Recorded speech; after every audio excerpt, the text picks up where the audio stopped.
Timidity also hinders freedom. Thousands of able young men and women in this country are ambitious to make the most of themselves, but are completely fettered or held back by an abnormal timidity, a lack of self-faith. They feel great unused powers within, struggling for expression, but dread that they may fail. The fear of being thought forward or egotistical seals their lips, palsies their hands, and drives their ambition back upon itself to die of inaction. They do not dare to give up a certainty for an uncertainty. They are afraid to push ahead. They wait and wait, hoping that some mysterious power may liberate them and give them confidence and hope. Many people are imprisoned by ignorance. They never reach the freedom which education gives. Their mental powers are never unlocked. They have not the grit to struggle for emancipation, the stamina to make up for the lack of early training.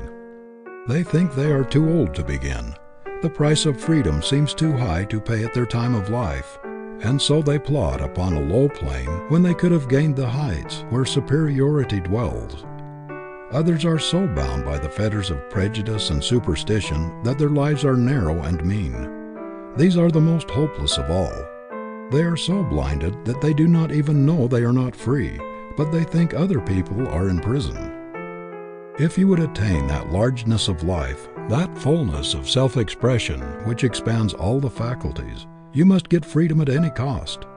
Nothing will compensate you for stifling the best thing in you. Bring it out at any sacrifice. It often takes a great deal of friction, of suffering, of struggling with obstacles and misfortunes, before the true strength of one's character is brought out. The diamond could never reveal its depths of brilliancy and beauty but for the friction of the stone which grinds its facets, polishes it, and lets in the light which discloses its hidden wealth. This is the price of its liberation from darkness. Ask the majority of men and women who have done great things in the world to what they owe their strength, their breadth of mind, and the diversity of experience which has enriched their lives. They will tell you that these are the fruits of struggle, that they acquired their finest discipline, their best character drill, in the effort to escape from uncongenial environment, to break the bonds which enslaved them, to obtain an education, to get away from poverty, to carry out some cherished plan, to reach their ideal, whatever it was.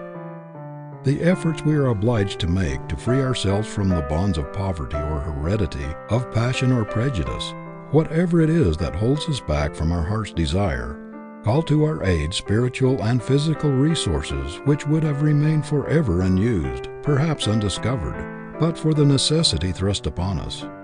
Unsatisfied longings and stifled ambitions eat away at the very heart of desire. They sap strength of character, destroy hope, and blot out ideals.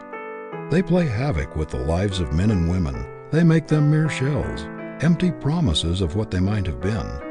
I do not believe that anybody in any circumstances can be happy until he expresses that which God has made to dominate in his life, until he has given vent to that grand passion which speaks loudest in his nature, until he has made the best use of that gift which was intended to take precedence of all his other powers.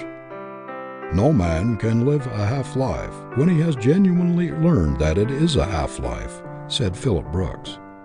After we have gained a glimpse of a life higher and better than we have been living, we must either break the bonds that bind us and struggle towards the attainment of that which we see, or development will cease and deterioration set in. Even the longing to reach an ideal will soon die out if no effort is made to satisfy it. No one should follow a vocation except by inevitable compulsion, which does not tend to unlock his prison house and let out the man. No one should voluntarily remain in an environment which prevents his development. Civilization owes its greatest triumphs to the struggles of men and women to free themselves from the bonds of circumstance.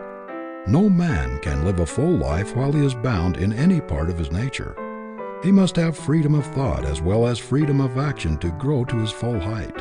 There must be no shackles on his conscience, no stifling of his best powers. Be yourself. Do not lean or apologize. Few people belong to themselves. They are slaves to their creditors or to some entangling alliance. They do not do what they want to. They do what they're compelled to do, giving up their best energy to make a living, so that there is practically nothing left to make a life. If you want more YouTube content like this, check out our playlist. Don't forget to like, comment, share, and subscribe to our channel. We've got an excellent informative video that you will enjoy. Thank you very much for watching.